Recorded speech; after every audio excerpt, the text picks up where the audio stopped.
उस समय वो जेल में थे तो उन्होंने मरण रखा, उन्होंने कहा कि इस प्रकार की बात नहीं होनी चाहिए। इससे क्या होगा, जो हिंदू समाज है उसकी डिवीजन का मतलब भारत के टोटे बनाएंगे, छोटी छोटी जगह पर इस प्रकार की बात होगी और अलगाववाद को एक बहुत बड़ा समाधान बनेगा। तो उन्होंने मरण रखा, फास्ट एंड टू डेथ सत्याग्रह किया। उस वक्त बाबा साहब भीमराव अम्बेडकर सामने आए और एक पूना पैक्ट हुआ, पूना का समझौता हुआ। उस समय अंग्रेजों ने 80 सीटें देने की बात की थी सेंट्रल असेंबली में। उस समय पंडित मदन मोहन मालवीय, क्योंकि गांधी जी जेल में थे, उन्होंने उस पैक्ट को साइन किया और जो डिप्रेस क्लासेस थी 142 सीट, 80 की जगह 142 सीट जो है वो दलित समाज को उन्होंने कहा हम देंगे इनको। कांग्रेस के बीच उस समय कांग्रेस बैनर दराज वाली कांग्रेस नहीं है, राहुल गांधी वाली, उस कांग्रेस को उस समय के जो फ्रीडम फाइटर था उन्होंने कहा नहीं हम देंगे। तो एक बहुत बड़ा, अगर बाबा साहेब भीमराव अम्बेडकर जिस प्रकार से मोहम्मद अली जिन्ना ने राजनीति की, अगर वो करते होते तो आज देश का क्या हालत होती आप इमेजिन नहीं कर सकते। इसके बारे में अभी नीलम जी बात कर रहे थे, यहाँ का समाज था जो कट्टरपंथी समाज था, हिंदू समाज था, वो बदल नहीं रहा था। तो बाबा साहब के ऊपर एक बहुत बड़ा प्रेशर था कि आपको अपनी पूजा पद्धति बदल बहुत बड़ा प्रेशर आया उस समय। जो मुंबई में जो उन्होंने कहा कि अपनी पूजा पद्धति बदली है,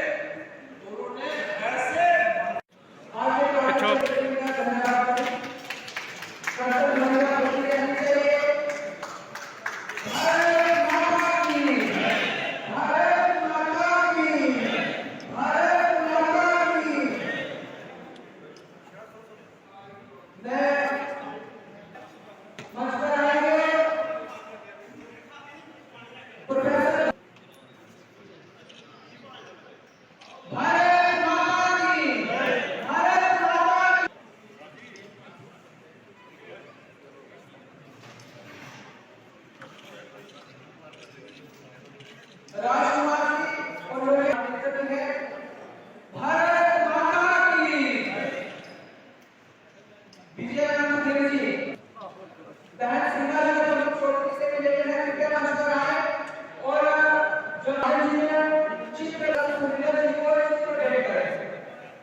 आज बाबा साहब भीमराव अम्बेडकर उनकी जयंती है, जिसको भारतीय जनता पार्टी समरसता दिवस के तौर पर मना रही है। आज जहाँ जहाँ भी हमारे पोलिंग बूथ हैं, उन बूथों के ऊपर बाबा साहब को जो है श्रद्धांजलि दी जा रही है, उनकी जीवनी के ऊपर चर्चा हो रही है। और भीमराव अम्बेडकर जी ने जिस प्रकार से हमें संविधान दिया एक जोड़ने का, जिस एक तरफ तो जिसे सरदार पटेल ने जिस पर तरह से पूरे देश को जोड़ा, और उस देश को एक सूत्र में बांधने के लिए जो हमारा संविधान है, उस संविधान को बाबा साहब ने लिखा और एक जो है भारत, एक भारत श्रेष्ठ भारत, उसके सपने को साकार किया। बाबा साहब जो है शुरू से ही, जब ड्राफ्ट कमेटी में जो चर्चा चल रही थी कॉन्स्टिट्यूएंट असेंबली में, वो 370 के खिलाफ थे। वो कह रहे थे कि एक देश में दो देश नहीं बन सकते, आज वो टूटा है। और भारतीय जनता पार्टी और प्रधानमंत्री नरेंद्र भाई मोदी ने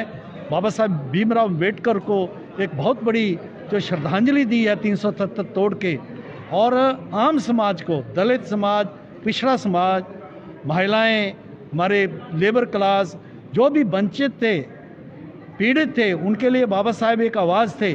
उन वंचितों के लिए जो कार्य भारतीय जनता पार्टी कर रही है, मोदी की स्कीमों के द्वारा हर किसी को घर, गैस, आयुष्मान भारत में 5 लाख का बीमा, बुजुर्गों को 1-1 हज़ार रुपया, गरीबों किसानों को 6-6 हज़ार, अनगिनत जो है स्कीमें जो आम लोगों के लिए, गरीबों के लिए, दलितों के लिए, पिछड़ों के लिए जो नरेंद्र भाई मोदी सरकार ने जो है दी हैं, उससे बाबा साहब भीमराव अम्बेडकर का सपना साकार हो रहा है। उसको भी हम याद कर रहे हैं और आने वाले वक्त में एक श्रेष्ठ भारत बने, समरस भारत बने, उसकी तरफ आगे बढ़ने का आज हमने संकल्प लिया। मैं वो उस कॉन्टेक्स्ट में कह रहा था कि बाबा साहब ने, क्योंकि पहले वो जो है हिंदू धर्म जिसको कहते हैं सनातन में विश्वास करते थे,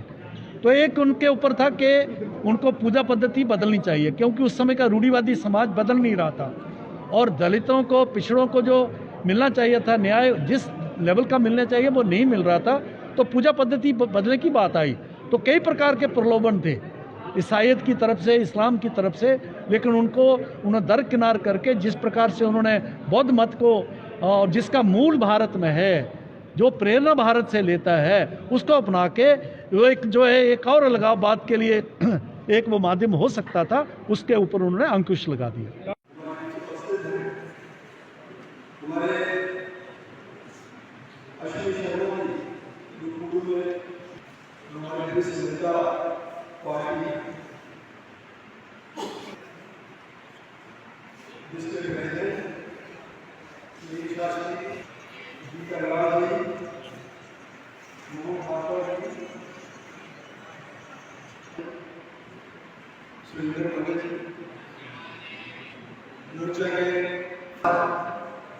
इस दिन का बाद में हमने स्टेट के प्रेसिडेंट ऐसी मोर्चा के लीडर बने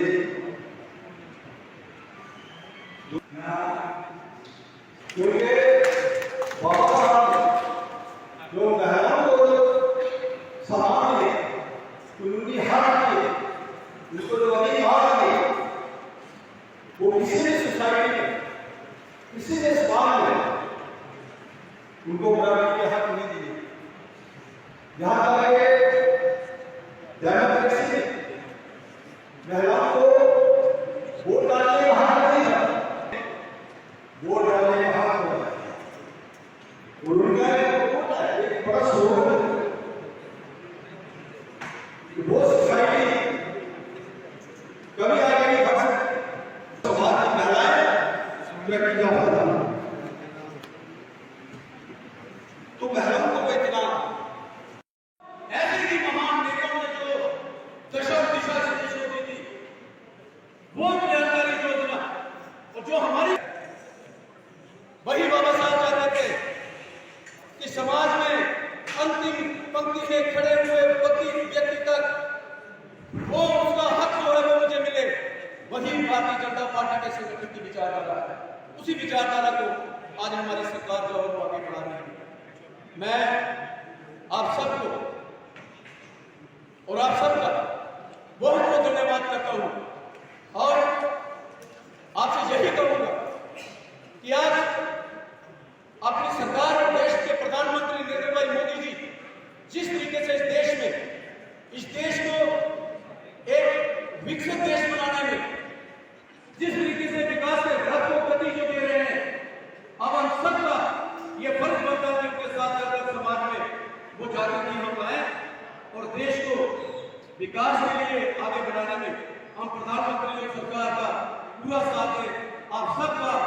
इस बात के शुक्रिया, धन्यवाद। मैं आपका एक बार फिर बहुत बहुत धन्यवाद करता हूँ। जय हिंद, जय भारत, जय भारत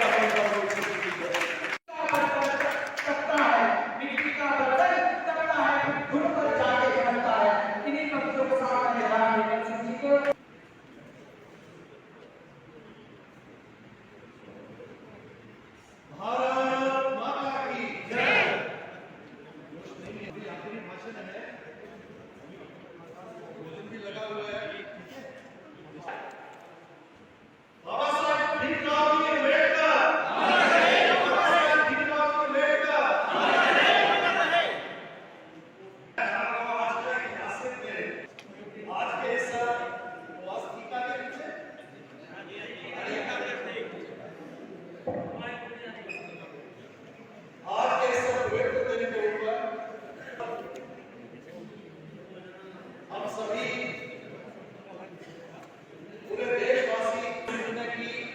1699 में, उसको भी बड़े हर्षोल्लास से मनाया जा रहा है। और सहयोग की बात है, एक और बहुत बड़ा व्यक्तित्व, बहुत बड़ी शख्सियत, जिनका भारत के इतिहास में बहुत बड़ा नाम है, साहब भीमराव जी अम्बेडकर, उनकी जयंती भी आज है। पार्टी ने इस जन्मदिन को, जयंती को समरसता दिवस के तौर पर मनाने का जो तय किया, प्रधानमंत्री नरेंद्र भाई मोदी जी के आग्रह के ऊपर समरसता सप्ताह मनाने और भारतीय जनता पार्टी के कार्यकर्ता मैं आज करके इस शुभ अवसर के ऊपर खालसा और बाबा साहेब भीमराव अम्बेडकर की जयंती के ऊपर आप सभी को बहुत बहुत बधाई देता हूं। बड़ी खुशी की बात है कि हमारे, जिनको आपने सुना,